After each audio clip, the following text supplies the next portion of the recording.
Hey guys, and welcome to another brand new video. In this video, we actually have some very intriguing news. We're actually now seeing a massive surge now with the PlayStation 5, where availability's been going crazy. We actually now have the brand new gaming list of all the best, selling games over here right now. We're going to watch that one with some actually kind of surprising, big winners, and as well some actually really big games that are coming out soon that I myself am personally very excited for. As well, if any of you guys actually did go and see, I actually was in a CoffeeZilla video. I actually going to probably have a proper sit-down / reaction to it. I think probably on my next video. So sit down, that one is actually kind of a sad one, but in all honesty, so just be on the lookout for that one. It's gonna be a long one, it's gonna be a good one, it's a part of a lot of my life, so you guys see that in your sub boxes or put on notifications in a few hours. Be on the lookout for that. As well, if you guys are brand new, like I said, make sure you guys are subscribed with the notifications on. We have the Twitter and Twitch stream down below, with the Target links, Amazon links down below, and all that good stuff. And leave a like if you guys want, and your thoughts and comments, and let's dive into the news. So one really big thing is we've been seeing PlayStation 5s literally everywhere.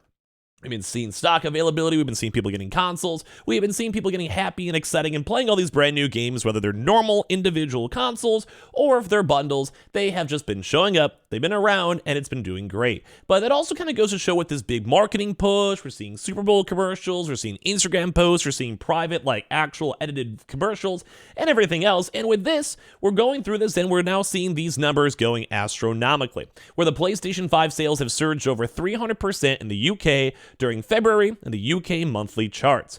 Hogwarts Legacy is already the 6th best-selling game of the last 12 months, and once again, that also shows that even throughout all the controversy, it's been doing and being insane in terms of games. So this is kind of the big high level for the article, saying the UK software market grows due to Hogwarts Legacy, with launch sales 100% bigger than last year's hit Elden Ring. Huge to go and see this, big. PS5 sales surge, Xbox sales improve, but Switch actually is funny enough continuing to struggle, which if you guys actually saw our video on our channel a few days ago, we actually saw some very valid and very big Nintendo Switch Pro news, where we're actually seeing people that are actually being taken down, they literally got physically DMCA taken down by sharing information from Nintendo. We've had production managers that basically are working on the actual making of stuff, leak stuff. We've had employees, we've had people that are apparently coding and working on new games specifically for new Switch hardware. So it does seem like that's also coming too, which also makes sense why the Switch is kind of faltering right now. And then the DualSense Edge is, funny enough, the 4th biggest premium controller launch of all time. So, big stuff to know. So the UK games market posed, and usually the UK market's pretty similar to America. One big difference is they like football a little bit more, like the soccer. So the UK games market posted strong sales in February due to the performance of two products. Number one, the Hogwarts Legacy, and two, the PlayStation 5.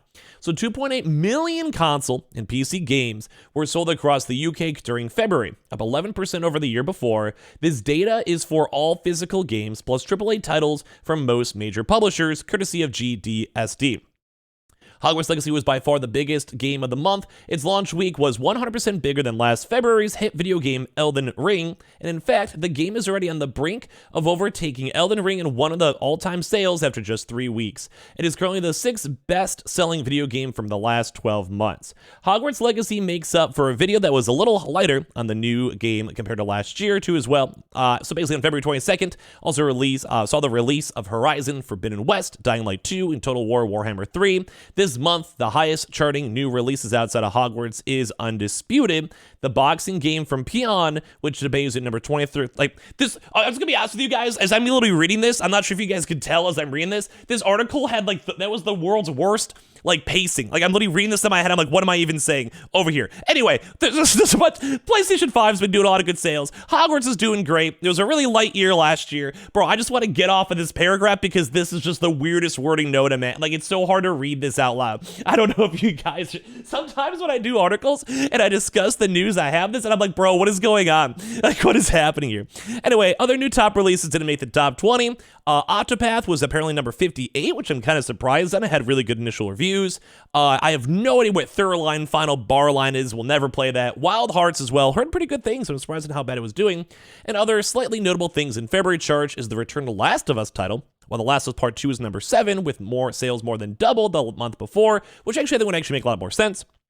as people keep on doing the deep dive into The Last of Us Part 1, which is the ongoing show. Part 2 would probably go and have, like, people more curious in the story. It's like when you read, like, an anime or a manga, and you go and you see the next episodes and such like that. So basically, these jumps are from a relatively low base, so the overall sales figures are not particularly huge, but, like, the percentage is big because it was so small before. And there's basically no Nintendo games in the top 10 this month, although it's worth noting that Nintendo does not share digital data with the charts company. One of its big releases, Metroid Prime Remaster, which was actually a surprise launch too, and I still want to play it up on my Twitch stream, if you guys want to follow that, is therefore missing from the charts. So that game was actually doing pretty good. I saw a lot of YouTubers, people tweeting about it, and people on Twitch playing on it too as well. And the Sons of the Forest probably did really well and did pretty good on Twitch. But the bigger news over here is on the console news. So PS5 sales increased further in February. So the February console sales are up 65% over the same month as of last year, which kind of just goes to show that I think we all know this whole shortage is pretty much done. Like, it still may take a little bit of time to go get it. Might not be too bad, whatever it might be. But yeah, I don't know. Like, it's intriguing. It's very intriguing to see that we're just on this next era. We can finally get to this next gen era and hopefully start making pure PS5 games and focus on those games even more. So I'm hyped. I'm cool with that. So they had actually over 14% over January, 143,000 hardware units sold, which is actually kind of low as well, and I kind of feel like, but in terms of like comparison to last year, it's really big. And the PS5 sales are actually up 316% over the same period. And now that's the number I'm talking about. It's huge. Like, just percentage-wise, that is big. And obviously not everyone can get a console day one, or some people have to wait for their paychecks or birthdays or whatever, so it's okay to be somewhat staggered out, especially because we've already sold like 30 million at this point. And it's actually over 27% over January. Year-to-date, PS5 hardware is up 180% over the first 2 months of 2022. The PS5 was severely impacted at the beginning of last year due to the stock shortages. The Xbox Series S and X platforms saw sales increase 21% in February compared with January and are up 15% over February last year. Year to date, the platform sales are down slightly by 5.3%. It's a tough start for the year for Nintendo Switch. Sales for February, though, are down, like I said, 15% compared to January and down 29% over this time last year. Switch is now approaching its 6th anniversary too as well, so it kind of makes sense in why it's slowing down and why they're trying to probably go make a Switch Pro in the near future, while the PlayStation 5 is finally getting its headwind. It'll probably slow down in the next 2 years or so, or if there's ever a Switch Pro or a Switch Switch Slim, then probably see those numbers probably correlate and change up a little bit as well. Xbox has been kind of slogging too. So basically the Switch is, like I said, slowing down, but they did go have the notable release of Legends Arceus towards the end of last year, January, and they're basically trying to go hope or basically bolster their hardware sales, because they do have a few of these custom consoles coming out soon. We have other rumors of the next consoles. We have the Super Mario Brothers movie, which also, just based on how The Last of Us is, will probably go and put towards more things into the market, all that. I don't know, I'm kind of excited. I hope the Tears of the Kingdom is actually pretty good, and for some odd reason, the DualSense controller is insane, where they had 500,000 add-on products sold in the UK retail during February, which was actually a big drop-off down from these past few years of 2022, but it still goes to show that the controller, for some odd reason, is still dominating everything. With the PS5 DualSense controller basically the top 3 positions, the white variety is at number 1, the gray camel's number 2, and the midnight black version is at number 3, and the carbon black Xbox controller is at number 4. And as well, it's kind of surprised we haven't seen too much on the Xbox controller side, though, with all of that. And the final week of the month also saw the DualSense Edge controller arrive at retailers after a 4-week period via the PlayStation Store. It's the most expensive controller of all time, with the average selling price as well, and I'm kind of surprised because it actually didn't do that bad. So in terms of the premium controllers too, controllers that are $80 or more, is the 4th biggest launch for these products, behind 3 Microsoft ones, so they actually did a little bit bad compared to Microsoft.